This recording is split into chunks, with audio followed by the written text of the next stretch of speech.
Hi, everybody. Welcome to what is the actual episode number of this? 11, because it's season 2, but episode 11. Um, Welcome. Today we've got two topics on the deck for you. We are going to be talking about the Ohio legislature that is trying to be and being pushed back against and, back and forth on. We're going to find out what it's on. It's it's about children on social media and their usage and getting parents to be more responsible about that. We're going to give you our thoughts on that. And then the second topic today, we are talking about how TikTok is incentivizing longer content, longer form content, more than 3 minutes, and what we think is going to come of that. So let's not waste any time, gals. Let's hop right into it. So I have a link in our notes here if y'all want to open that to get some context. But I know, Paige, you had initially Yeah, brought this topic up. Do you want to do a little intro and give some background? definitely. So we know that there's been efforts to legislate users' use of social media, especially young users or users in sensitive groups like TikTok. Went through the ringer on government employees using TikTok on government devices. So this is not necessarily new, but it's a new flavor of legislation that's been put forward. And I'll give you the high level and then the most recent updates, just to give a status check of where it is now. But essentially, there is a law that was moving through. The legislature in Ohio, which would have been a state law for just Ohio, that would prevent minors from creating social media accounts without parental consent. So essentially, it would have required that if minors were going to create basically or even use accounts on Facebook, Snapchat, YouTube, um, X, TikTok, I'm sure that there would have to be and I should say, when they say minors, they mean minors under 16. So it's interesting because Yep. on most social platforms, you have to be 13 to create an account. So it really is addressing this gap of 13 to 16, where legally these kids can make accounts on the social platforms, but by Ohio's law, they want parental involvement in that window between 13 to 16. After 16, they would be able to obviously kind of access those freely. And I should be clear, it's not just about creating accounts, but it's accessing content on these sites. Um, and it is, I think it was born out of a place of trying to reduce the harmful impact of social on young developing brains, right? I'm sure that's what the writer, the people who wrote the bill would stand against. Um, However, it's gotten some pushback. So it was supposed to take effect January 15th, which would have been a Yep. real ring dinger if it had passed. At the moment, and I think it was yesterday is the most recent update, um, a federal, actually, let me see if I'm right about that. Yeah, a federal judge paused the law because Yep. they basically said it's too vague. And that's what I think is interesting to talk about here. Um, this is not new, right? We see this kind of stuff all the time. But what it boils down to, and the reason it's getting blocked, right, is the thing that we hear all the time in working in social in general, which is it's a slippery slope. How do you even police something like this, right? Right. How do you? So you say that the bill prohibits kids from accessing social under the age of 16. How? Right? Yep. Is it by their device? Is it by their, and if it's by their device, that doesn't work, right? Because parents are typically the people who buy those devices and they're listed as their phones on their plans, for example. So how are you going to know if Yep. it's a 7-year-old or a 70-year-old using that plan on the other side of it? And I'm guessing here, but I imagine that is what is some of the pushback, because it's cool Yep. idea, love the impact. How is that ever going to be enforced? Well, and I think the other side of it that people are pushing on is great intention, but what this law would actually only do is require parents to give one-time consent when when the account's being created. It's not like Hmm. every time they're going to consume a piece of media, they have to get consent from their parent. So to that point, it's I don't know if they'll ever come to a solution as to how to police that. Yeah. Because at this point, my question was going to be, how do we think this is going to impact content creation and targeting strategies for brands and Hmm. creators? Um, but I don't think it's going to change anything because people know how to make content to get it out there. And we've done work with children media companies that have, it's proven that their goal is like co-watching. Like we know the kid is watching over the parent's shoulder and we can't make content for the kid because they're not supposed to be watching it on their Yeah. own. They're not of age. Yep. However, they know they are because there's a reason iPad babies is a real thing. Parents do put their kids in front of Yeah. YouTube, whatever. It couldn't be traditional. Like they're not giving them a Twitter account, but they are putting them in spaces that are unregulated. And how do you control that? Yeah. And I just did another Google just to see if I could find like what the actual bill includes, and it's just around account creation, right? So like if you Yep. have a 15-year-old that's already made these accounts, lost cause, and that is the real reason that the judge paused any movement on it, because he basically said, other than prohibiting, a one-time approval on account creation, this doesn't, if the intent is good, which is to try and mitigate the harm, the harm to mental health specifically that social media can certainly have on everyone, especially young people, that's a great and noble cause, but this doesn't actually get at that through the legislation. Right. What I think is interesting, though, is that tech companies are not letting these laws like be kind of discussed, and they're not taking it laying down. You know what I mean? So there's I was interested to learn about this. There is a tech industry group that they call NetChoice. Members include Instagram, Meta, obviously, Google, TikTok, and Snapchat, among other tech companies, who see these kinds of pieces of legislation as prohibitive to tech's ability to grow. Yeah. So they are realistically actively lobbying against this kind of stuff. So it's just very interesting because platforms have a very, I don't know, I think what it all says is like lots to be done around mental health and the impact that social media has on mental health. And the tech leaders who make money on social media by having these platforms are not going to just let legislation wipe it clean. But I do think it's not a bad conversation for us to be having about social media's impact on mental health. I'm curious, a question for the group. When I say I work in social, sometimes I get like sometimes people are really interested in that. They're like, wow, that's cool. And other times people are like, oh, social media, man, that's a slippery slope. It's because they're thinking about it from like a user side, like, oh, misinformation, kids access to, mental impact on mental health, depression. We're all sucked in our phones. I get a lot of that. Like, certainly people aren't being like, oh, you're the problem. But I definitely get a lot of like, oh, man, that's social. Do you guys get response like that when you talk about what you do? Like when you talk about working in social, do you ever hear that sentiment? Majority of people, when they do ask what I do and I say work for a social media agency, blah, blah, blah, it's a lot of like, oh, okay. Like pictures and stuff. Mm-hmm. It's very surface level. I don't think they fully understand that. I don't receive so much of the like, you're the problem type thing, but there's definitely a lack of understanding as to the depth of it, at least. Yeah.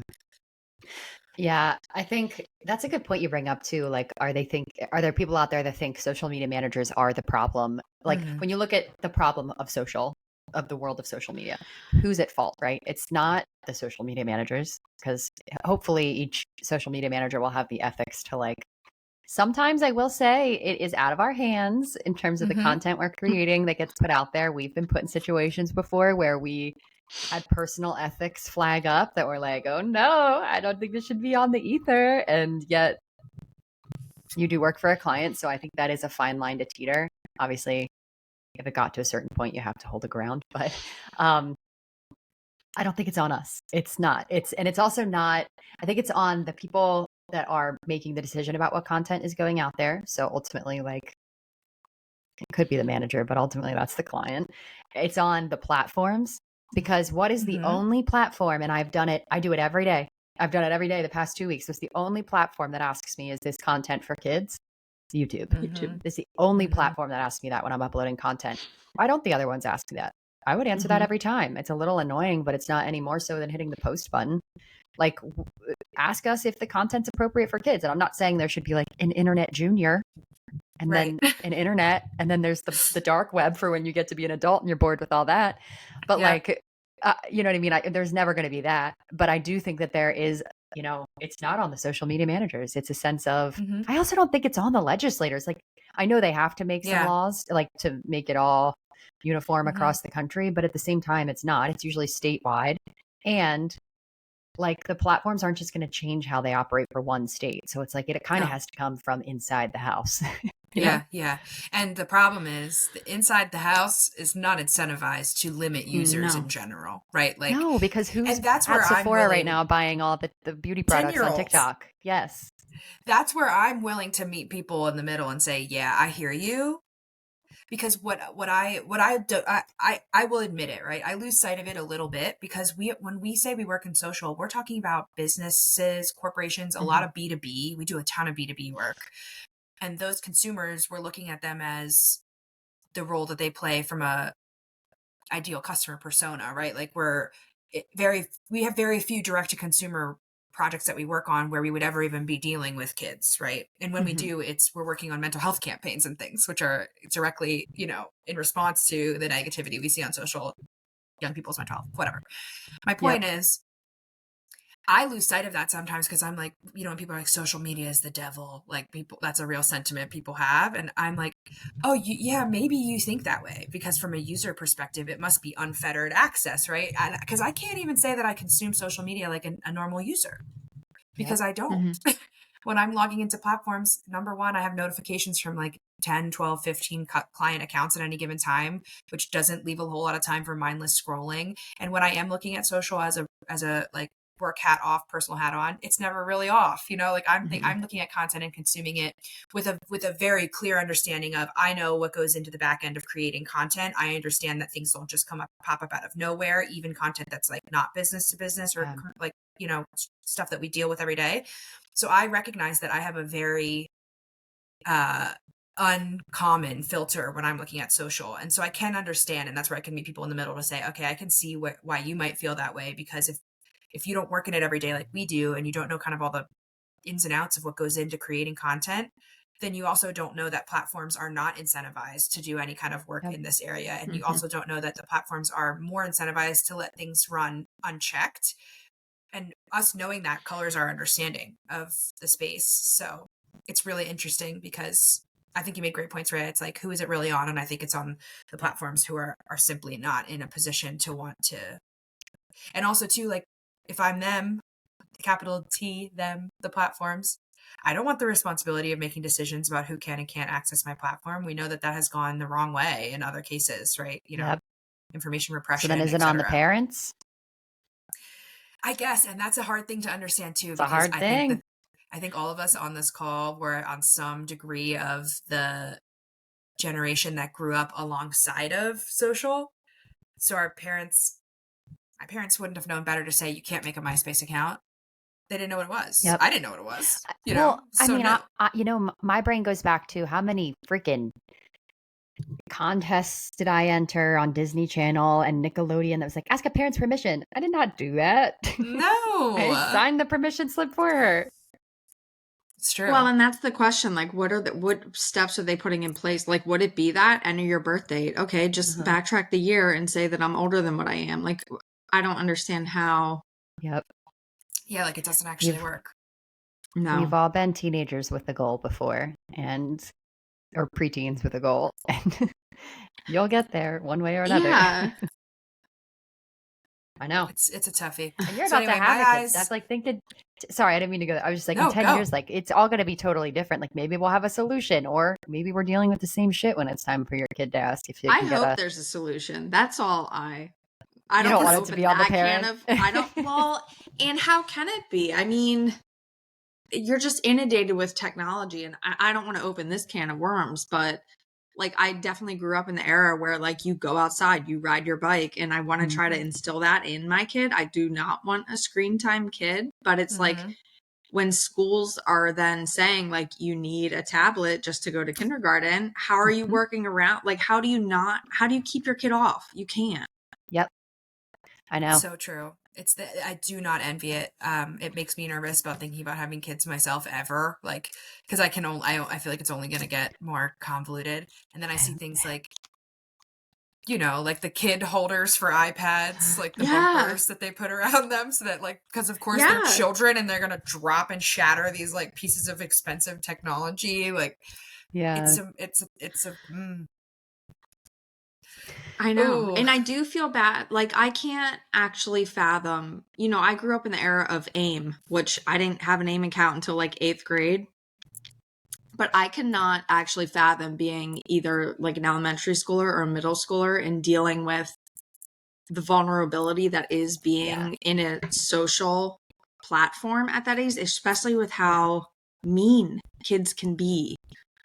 And when you remove that aspect of being in person and stuff, I mean, the bullying that is just amplified. I don't know. Yeah. It's just such a big world. I think it's something that's never going to go away. I don't think we'll find an overarching solution, but it's something to keep an eye on. I don't usually pay too much attention to when I hear social media legislature in the news, because it's like, it's not, just shut up. Just literally shut up. It's not going to happen. It's not going to matter. Nothing's going to change. So I usually don't give this stuff too much airtime, but I think this is such an important discussion because it isn't going away and it's something everybody's concerned about and talks about. So I think it's like something we'll often come back to probably because it's a hot topic. Also, something about this conversation made me think of, were any of you victims to Formspring? Girl, I think that's what it was of course called. I was. That reminds me. Anonymous question asking. Michaela, Ask FM would be, I was just going to say, Formspring was the predecessor to Ask FM. Ooh, that should be banned from the internet. I will start a legislation. Written. None of that. Hated that. I think we should do a future episode on dead platforms that we think should either come back or not, because I got a lot to say about Yik Yak. Yik Yak! Oh God. I mean, if there's anything to explain my first semester at college freshman year, it was Yik Yak. That is how you knew what was going down. That's how you knew the drama. That's how you knew who hated who. Oh my God. I had a roommate that would make things up on Yik Yak just to stir the pot at Temple. Yep. So yes, same. I know. No, I did too. And it would. Yep. Put a pin in it. We're coming back to Yik Yak. Pinned in that. Well, let's get to our ad, and then we're going to get into our second topic here quick for the day. So take it away, ad time. Hey there, digital dynamos and social butterflies. Are you ready to upgrade your on-the-go drink game? Introducing the Chronically Online Stainless Steel Tumbler, the ultimate accessory for every social media manager who's connected. This isn't just any tumbler. It is a statement crafted from high-grade stainless steel. So whether it's a piping hot coffee to start your morning or a chilled beverage to unwind with, our tumbler has got you covered. With its 20-ounce capacity, sleek design, and eco-friendly edge, it's more than just a drink holder. It's a lifestyle choice. Chronically Online Stainless Steel Tumbler is waiting for you over on our website. So get over there. Embrace the hustle and bustle with our new favorite, tumbler in hand. HiveConnective.com/shop. Get yours today. I would like to say I ordered one today. Yes, you did. You were. You did. So when she gets that, she's going to show it off. Yep. It's cuter than any Stanley you'll find. In fact, I actually saw pictures of people going crazy for these tumblers in the store, in the store Target that they were in and they're not in now. I saw that. Go over on our Instagram to see proof of that. But yeah, these are great. It's all the craze and it's so much cuter than any other tumbler I've ever seen. So go buy it. Our next topic today on this episode is going to be about long form content on short form platforms. What? Yes. So TikTok is, let's start with this. I'll give a little shout out to one of my favorite Philly creators, Brand Flakes. He posted on his TikTok about how he had a video go viral on New Year's Day. And he recently switched over to page, what is it called? The New Creator Fund on TikTok? It is called the Creator Standby. Something. It's separate from what has been known as the Creator Fund, which is the Creativity Program.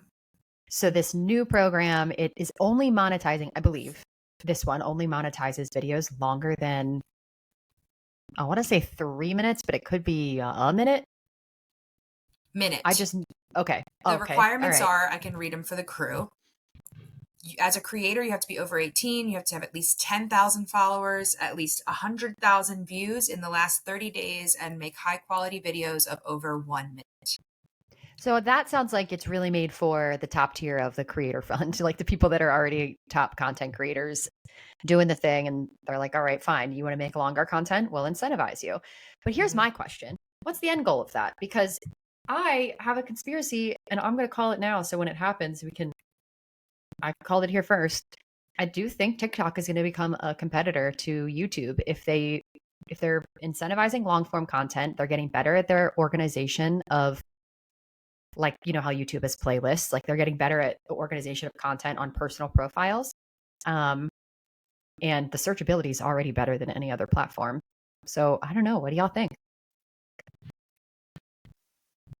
I think you're right. I think you're spot on. I think that TikTok is keenly aware that they are leading the pack from a short form video perspective, but that their biggest competitors are other video platforms, even less so than other social media platforms at large, right? I can promise you they don't think that X is a competitor, but I bet they do see YouTube as a primary competitor in the space. I think the creator program makes sense because they've changed the creativity program, I should say. It makes sense to me because they're what they're incentivizing is content creation that keeps users on the platform longer, which just means more user time spent in the app, right? Watching a longer video means you're on the platform more, but moreover, creating a longer video means creators are spending more time on the platform. I think it has something to do with the response to the what we see as a very typical pathway for creators today, which is a space like TikTok is a little easier to grow from zero. So you're creating content, you blow up, you have a great viral video, whatever that looks like on TikTok, you build an audience. And what is the first thing we know that those creators do when they've started to cultivate a TikTok audience is they know that the value of that audience is stronger on a platform like YouTube. So they start to build long form content and they migrate their audience there. That could be for two reasons. One, because they know that TikTok is fickle, right? There was a lot of concern about TikTok being deleted and accounts going away. I think that was part of it. They wanted a more permanent space. The other part of it, though, is that YouTube in general has the best creator fund payment opportunities in the market. To this day, it still pays more than any other platform. Per cents per dollar breakdown of what goes to the creator and what goes to the platform, it's the highest. So they're wise to do that. So I think TikTok is smartening up to that, and I think this is their response. That's my thoughts.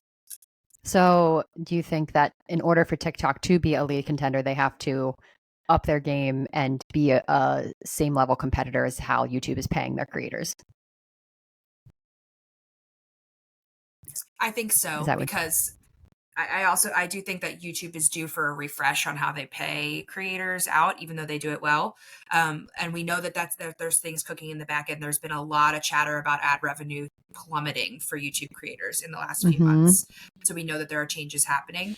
Personally, and maybe this is a hot take, I don't know, I think it's good to have competition in the market. I think it's good if there's a back and forth between YouTube and TikTok competing to be the best place to pay creators and the place that creators want to spend most of their time creating content. I don't think it's good to have a monopoly at any given time in the space with one platform. So as much as I know that has impact that hurt, it's real impact, right? It changes people's ability to make money if they're primarily content creators. I know that, but I honestly think from a high level perspective, like net, I think it's a better case scenario for all of the platforms to be competitive with one another, even if that means some volatility in the market. And that's just my take. And that's also my take because I am not a creator and I do not make money from those funds. So I know that that's different for everybody, but if I'm thinking really long term. No, it's a great point. Well, because there's two sides. There's the creator side and then there's the consumer side. And I think, Michaela and Steph, let me turn this to you because you both are native YouTube watchers in your own respects. So do you think that there's a world where if TikTok could present itself as a similar platform to YouTube in the long form space, would you see yourself like migrating your habits over to consuming long form on TikTok, or would you just stay in what you know as your familiarity over on that platform? I've always been a long form gal. I just love it. And knowing me as me, I know the platform of YouTube. I know how to use it. I've, created my own, playlist there. Like I have my own little hub over there already. I don't see myself transitioning that just because they make it easier access on one. That is the biggest key there too. I think, if you are somebody that has used one platform for so long, it's going to know you so well. I would think the same thing with like Spotify. Whenever I think about not using Spotify, I'm like, yeah, but I have to start all over. It knows everything about me. Exactly. So I think that that's a very valuable point from the consumer side to talk about is like, Paige, you said you don't think there should ever be just one big player in the game. And I think there can be multiple players because you're always going to have that loyalty of people that just like their platforms. Mm-hmm. There's some people that I'm sure prefer, I don't even have an example. I was going to say a platform I'm not on. I'm all on all of them. But like, people that refuse to let go of their Facebook. And like, it's my favorite platform. I get all my news there and I watch all my reels there. It's like, good for you. Not my cup of tea. But everybody has their thing. I just think it's fascinating to see because in my head, it's like, okay, this is a short form platform. Okay, that's a long form platform. And my brain loves black and white thinking. I just love things in their little compartments. So as they all start to compete with each other, it'll be interesting to see if we even consider TikTok as a short form platform anymore. Because I think I would stop calling it that at this point. But we will see. What do you think, Paige? Any final thoughts? Final thoughts are I just really like video, so I think it's okay to have more of it in every format.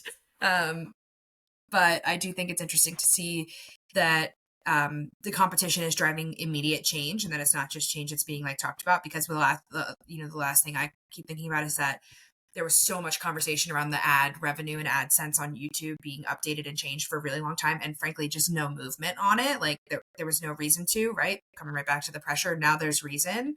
So I think net it's a good thing that this is happening. But I do feel for the creator community because I know it's a really crazy thing to experience and go through.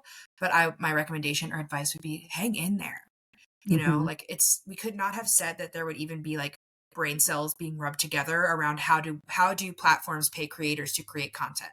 That was not even a conversation realistically for like 10 years ago. And it was only an infant conversation in the last 5 years.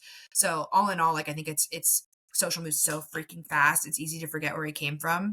But where we came from is a place where the only way you could make money was making YouTube videos, and you were not making YouTube like content money. You were making advertising, like money on advertising. Like the creator fund, thinking of it uniquely, is like really not derived or tied to ads running on your content. So even that is a huge change. So I just think like, I know it's crazy. I know it's not perfect. I know it's probably going to be worse before it's better. But I think if I can zoom out, it's like really cool that our industry is actually adapting and moving forward and trying to find ways to do this right, because there is a huge opportunity in paying creators, and it's just not being tapped enough. We know that's true.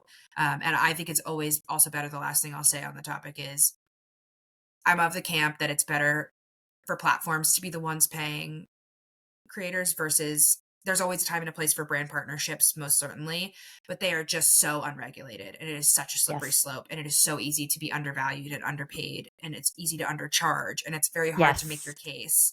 And I love sort of that as much as it creates friction, I think it's amazing that there's some sort of standardization of pay through platforms. I think that's a huge value. I agree.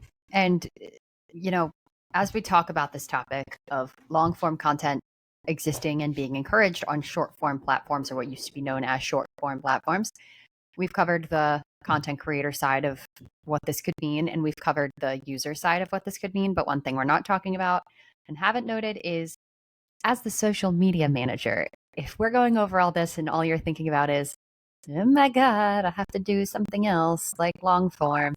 This is not to say that just because a platform is embracing something or optimizing to like and encouraging people to use a certain feature or something, it does not mean you need to all of a sudden change your scope and add on a million things to your clients, the work you do for your clients. It just means it's a new looking, it's new possibilities, but it doesn't mean you need to be the master of it all. So I just wanted to remind you of that, because it is. Even us as a content agency, we would have said we were a short form. I would have said we were a short form content agency a year ago, and now we have 2 clients with full operating YouTubes that they're releasing content on every month that we are making for them. So never say never. Just don't feel the pressure to like master everything as it's coming, because that's just impossible and not needed at all. Couldn't agree more. All right, y'all. This has been a great episode. I love this discussion. Thank you for leading us. Oh, yes, you got it. We are going to get into so many more juicy things this season on the pod. But as always, we invite our listeners to send in anything they want to hear us cover. So please do. and we'll see you next time. Bye, y'all. Bye.